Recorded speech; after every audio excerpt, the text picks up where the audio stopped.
Good evening, everybody. My name is Dan Brennan. I'm the Zoning Enforcement Officer for the town of Stratford.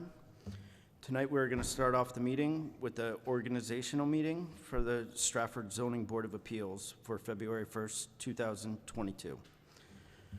First order of business will be the election of our commission chairperson for the rest of the year. As of now, I'm going to call for any nominations. I would like to nominate Gavin Forrester as our chairman. I'll second that.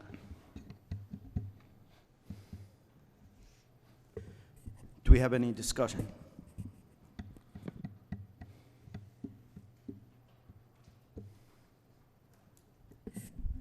No discussion. Are there any other nominations? Seeing none, I'd like to call a roll call vote. Mr. Baird, how do you vote? Yes. Mr. Forrester? Yes. Ms. Whitham? Yes. Mr. Llewellyn? Yes. Ms. Gibson? You don't need my vote, but I'm going to say yes. Well, thank you very much. That's unanimous. I am going to give up the seat here and ask Mr. Forrester to take over the meeting.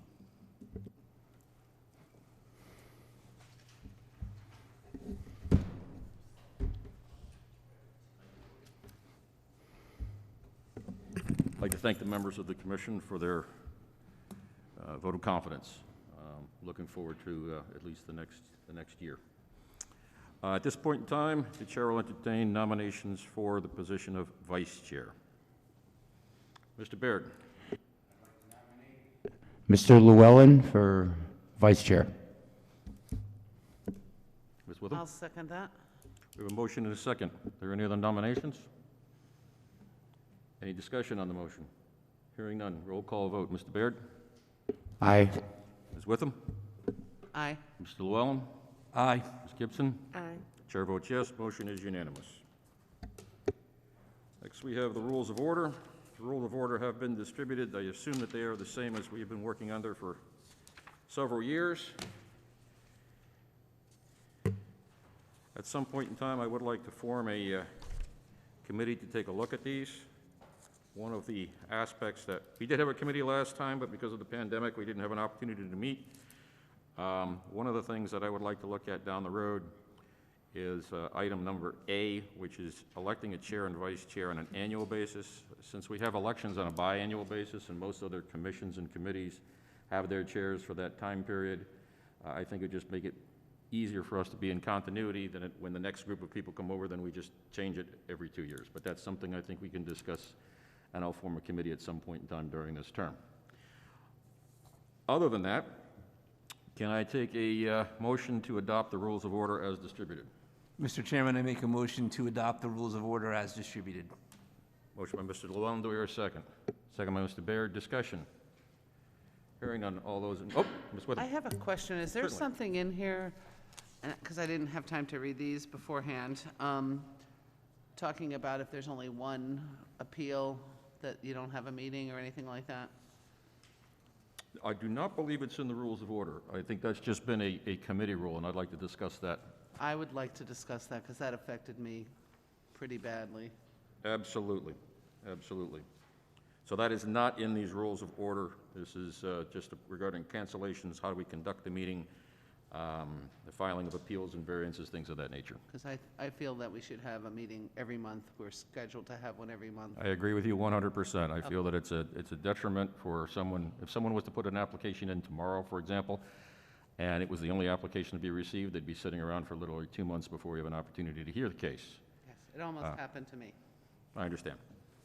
But right now, I'd like to stay on the topic at hand. Okay. Any further discussion regarding the rules of order? Hearing none. No need for a roll call. All those in favor?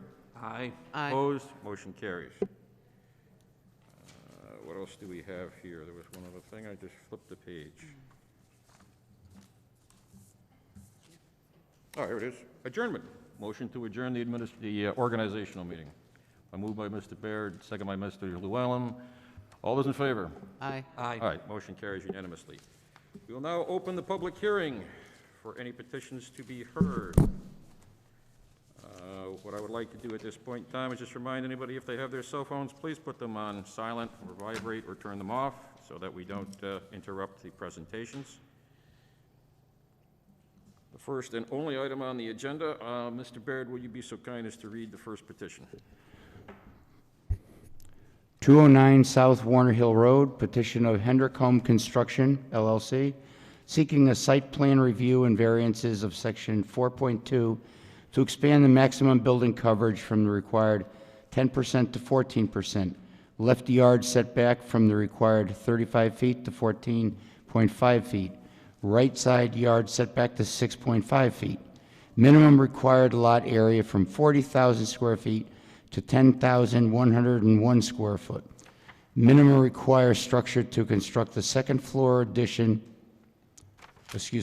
minimum require the width from 150 feet to 75 feet of section 14.2, and for expansion of a non-conforming structure to construct a second floor addition on an existing structure for a proposed single-family dwelling in a RS4 zone.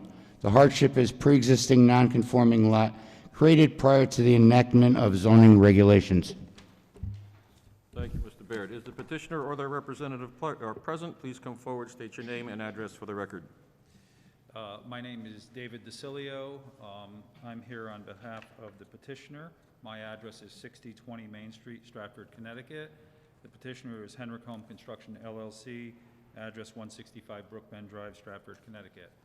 Mr. Chairman, having not been before this committee since COVID, is it permissible for me to remove my face? During speaking, yes, that is permissible. Thank you. What I'd like to first do is hand in the certificates of mailing.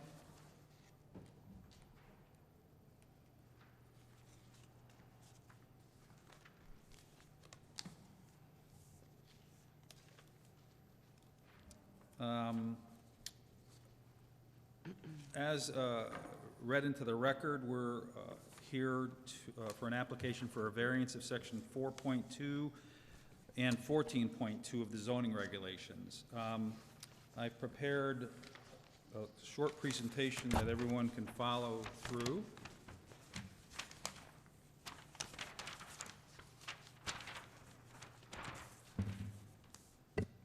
Hopefully we have enough copies for everyone.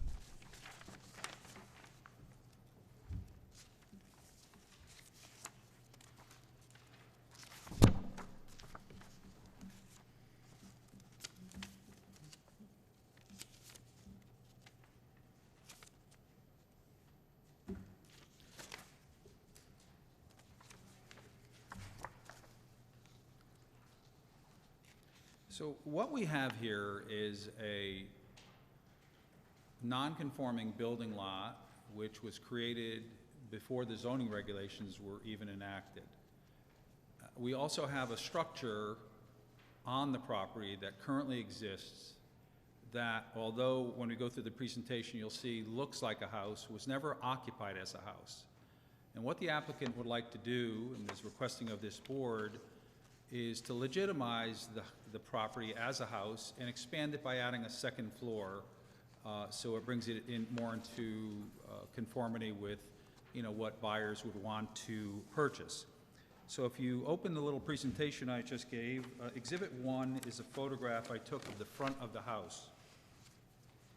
I don't have the dimensions of the house, but you can see it looks like a small ranch with a garage that was poorly built for vehicular access. I guess so. The second exhibit is a photograph of Warner Hill Road from in front of the lot looking up the hill towards Bridgeport Avenue in Shelton, sort of heading in that direction. It's a fairly heavily traveled road, but it is not at the bottom where Sikorsky is. It's up quite a ways past Prairie Spring. The third exhibit is basically me turning around, taking a photograph, looking south from the road. Now, Exhibit 4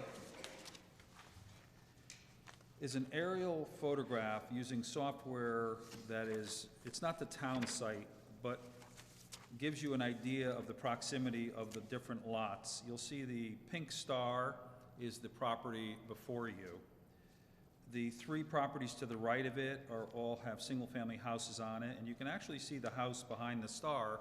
That is the application, or I shouldn't call it a house, the structure of this application. And then to the left of it, there's another one. I should note that the property lines are inaccurate in this map. They're all equal, and you'll see it in another map. I just wanted to give you an aerial view. So, and you can see it's just north of Spruce Lane.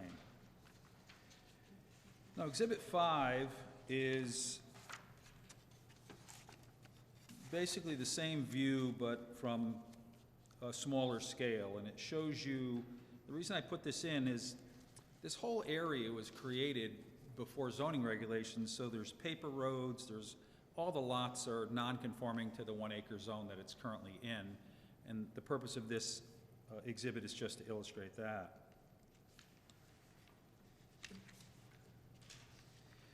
Now, Exhibit 6, and I think everyone may have a larger map, is the actual site plan showing the waivers requested. And mind you that this structure currently exists this way on the lot.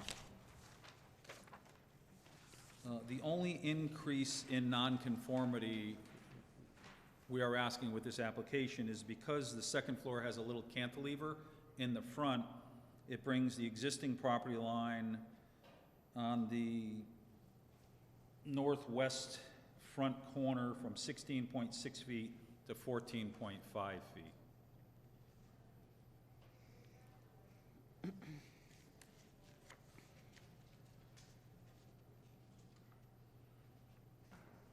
Does anybody, well, let me stop here. Does anybody have any questions while the maps are folded open regarding the existing structure and what is being proposed? Or would you like me to save all questions till the end? Yeah, that'd be better. Okay. Yeah, thank you. If you go on to exhibit number 7, and this is pretty important, this is the town clerk's map number 459. I highlighted, and I believe on your copies it will be highlighted in yellow, the lot that is before you. And what you can see is from Spruce Lane up, all of the lots are 75 feet of road frontage. Well, at least 5 in a row, and then the next one is sort of a pie-shaped property. Again, what this applicant is looking to do here is in total character with the neighborhood. Now, historically in Stratford, variances were granted by the Zoning Board of Appeals for undersized lots, such as the one before you, when 3 circumstances were present. The lot was owned by separate deed. The lot was historically separately taxed, and there's a sewer lateral into the property. Now, this particular area of town, there are no sewers, so obviously there's no sewer lateral, but the applicant has done testing on the site and has determined that the soils are suitable for an on-site sewage disposal system, commonly referred to as a septic system.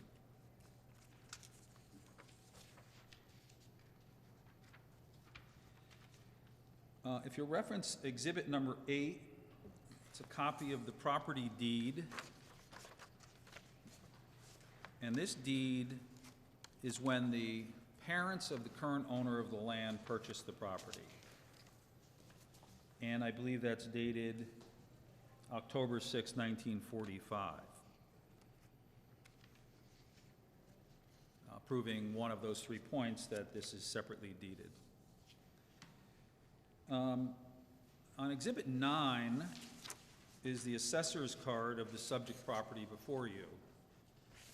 And I highlighted the land value of $128,300. On Exhibit 10 is the property adjacent with a house on it directly on the lower side, so looking at it from the road to the right side.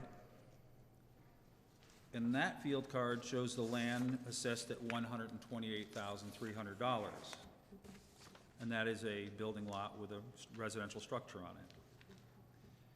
Exhibit 11 is the assessor card of 250 Warner Hill Road. and that is directly to the left of this structure or the applicant's lot, and that's also assessed at 128.3.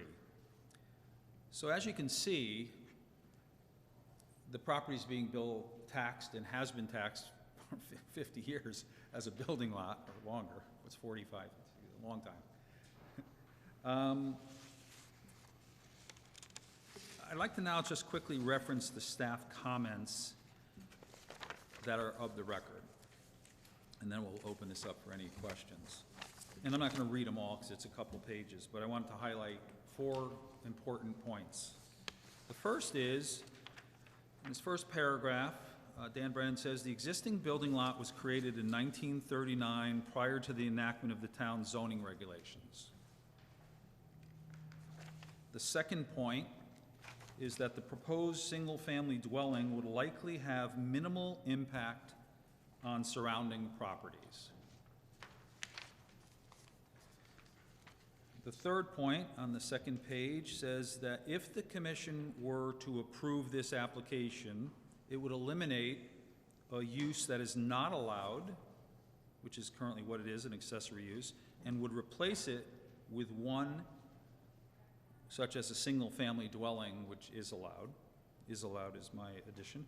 And lastly, on the very end of his letter, it says, based on the existing nonconformity of the lot and the proposed conversion from a non-permitted use to a permitted use of a single-family dwelling, there appears to be a legitimate hardship, thus allowing the granting of the sought variances. So now I'd like to ask the chairman and board members if they have any questions regarding the site plan or the application. Any questions from the board at this time? No, proceed. End of your, That's it. Other Okay. than, I'd just like to, in closing, this property meets the historical conditions of which we ask you to approve this application, with the hardship being that the property was created prior to the enactment of the zoning regulations, and that the structure currently exists on the land, and that the property is being taxed as a residential building lot. Thank you. thank you, Mr. DeCilio. Any questions from any members of the commission before he departs from the podium? Ms. Doolin. Christine Doolin, alternate. There's just changes for a house. There's no garage that's going to be constructed? Currently, the structure does have a garage door in the front, which I understand will be abandoned. It also has a one-car garage door on the right side of the building. When I took the photograph, you can't see that. Oh, okay. But it will be accessed via a driveway on the right-hand side, and it will have a one-car under garage. Okay, thank you. Any additional questions? Hearing none, thank you very much. Thank you. Is there anyone wishing to speak in favor of the petition? Anyone to speak in favor?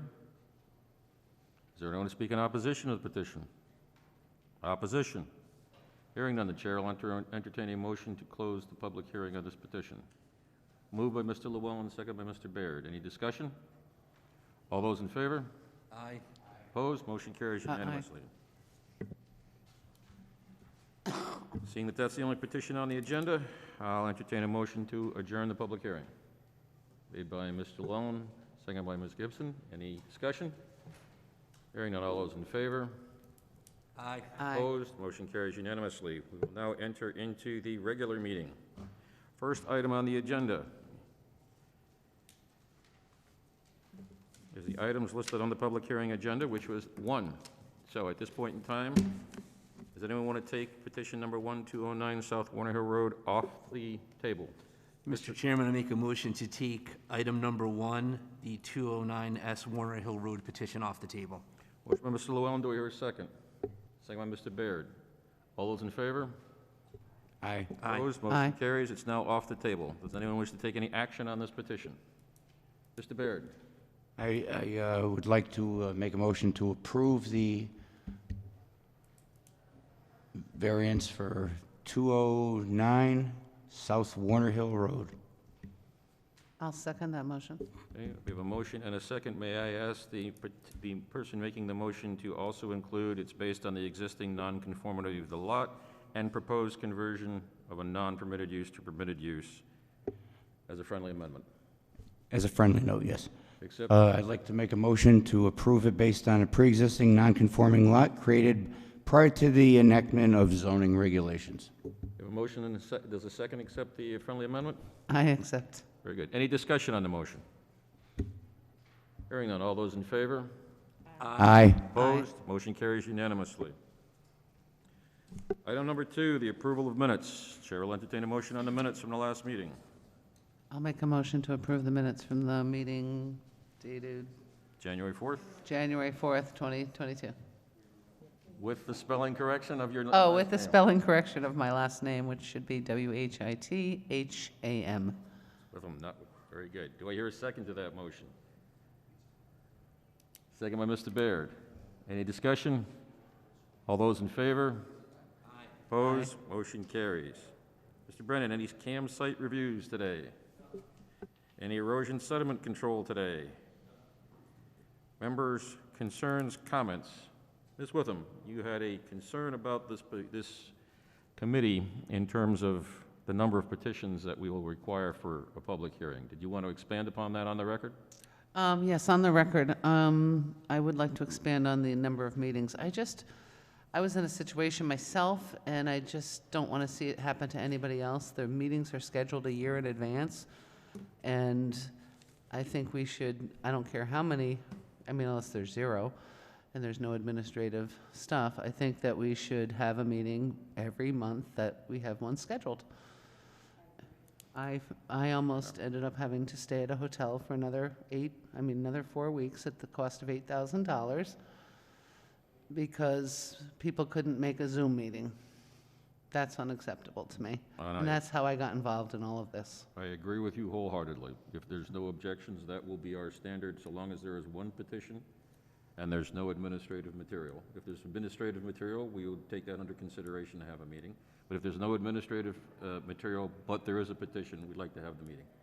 We think it's a service to the community, and we signed up for this. I don't think one night a month is a tremendous burden for us to bear. Thank you. Any other items or other concerns from any members? Hearing none, once again, I just want to thank you all for your vote of confidence in me. I look forward to being your chair for at least the next calendar year, unless we change the rules, which will then be to the end of my term. I'll accept the motion to adjourn by Mr. Baird, second by Ms. Gibson. Any discussion? All those in favor? Aye. Aye. Opposed? Motion carries. We're off. Thank you.